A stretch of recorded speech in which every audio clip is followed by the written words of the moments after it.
2014's Gundam Reconguista in G marks the return of original Gundam creator Yoshiyuki Tomino to the director's seat.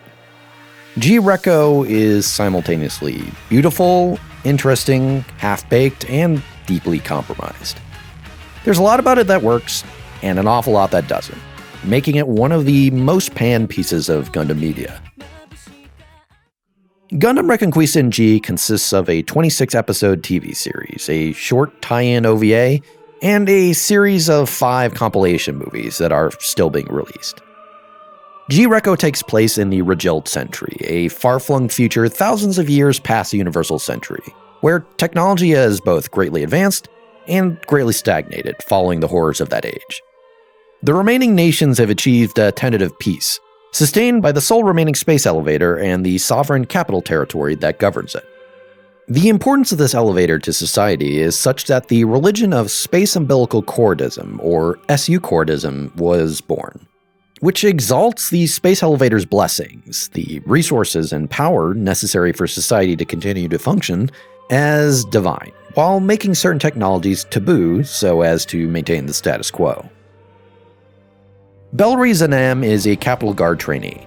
While participating in his first space training mission on the elevator is attacked by space pirates using a strange mobile suit. Against the odds, Bellry manages to capture it, the G-Self, as well as its pilot, Ida Surrigan. It immediately becomes clear that these space pirates are in fact a front for one of the major powers of the Earth, the Amerians, who seek to break free from their dependence on the space elevator and the monopoly maintained by the capital. To complicate things, it is clear that the capital territory's standing capital army has been also developing technologies prohibited by the taboo, and desires to escalate the conflict for their own ends. Bellry finds himself torn between the two sides as the threat of all-out war looms over the Earth once again, and the forces of space begin to mobilize once more.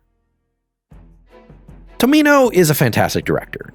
He has unique stories he wants to tell and messages he wants to get across. But most of his fans will acknowledge he has its limits. While he can write characters and dialogue that nobody else would come up with, he also writes characters and dialogue that nobody else would come up with. It tends to work better when it has a chance to breathe, but he tends to struggle fitting his vision into tight spaces. When the time and budget allotted is less than what he wrote for, or in the case of G-Reco, when there's a limit to what he can do given his advanced age, rather than adjusting his vision to the space available, he tends to fast forward it. Just cram all that story and characterization to the space available by having everything move as fast as humanly possible. The result for G-Reco is characters going through arcs at double time, establishing dialogue and world building left on the wayside, and events transpiring at an absurd pace.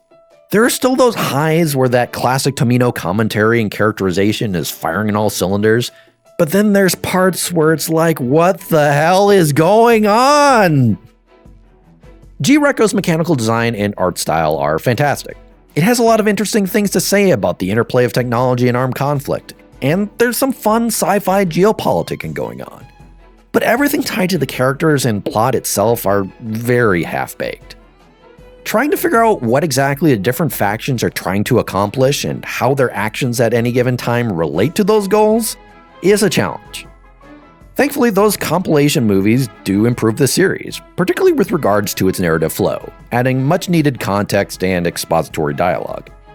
It doesn't necessarily fix G-Reco's issues, but from my experience, it is a drastic improvement. We'll see how the last few turn out. If there's one thing Tomino is good at, it's fantastic compilation movies that wrap up half-baked series. As it stands, is G-Reco a good introductory Gundam series?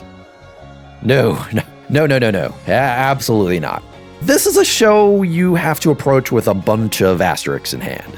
It's kind of just a worse version of Turn A Gundam. Hopefully the movies continue to clean it up, but no matter what, I think this is going to remain a Gundam series for those already well invested. An acquired taste at best. But there is something here for the discerning palate. One question I'm sure some of you have is, why am I talking about this series in the first place? After all, G-Reco's Regild Century is just an extension of the Universal Century, something I already talked about. Is there any reason to talk about it separately? Let me answer that question with one of my own. Do the connections between the Regild Sentry and the Universal Sentry actually matter? Is there anything gained by linking the two together?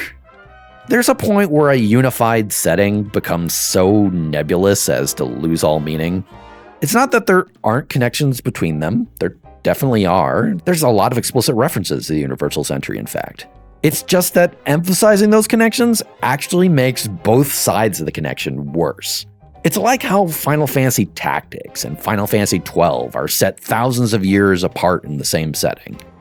The linkages are vague and don't make a whole lot of sense if you look at it too closely. And it requires a lot of smushing and genocide to fit the parts together. With G-Reco, it's especially weird since Tomino also states that it's a thousands of years prior prequel to Turn A Gundam, which, once he remembered that this means everything goes terribly for everyone in the Regild Sentry, in order to get through the correct Sentry's backstory, he tried to claim that it was actually the other way around, even though that makes even less sense, and also means that Turn A's optimistic ending was instead for naught. Turn A's linkages to other Gundam timelines via the Black History only makes matters more confusing. My approach to all this, like Turn A, is to just treat it more as a what-if spin-off to the Universal Sentry, and thus kind of its own thing, and try not to think about it too much. Evidently, they didn't think about it all that much either. Next time. Yo, isekais are big, MMOs are big. Can we make a Gunpla anime that somehow combines MMOs and isekais? What do you think about G-Reco? How do you make sense of all this timeline unification shenanigans? Let me know in the comments.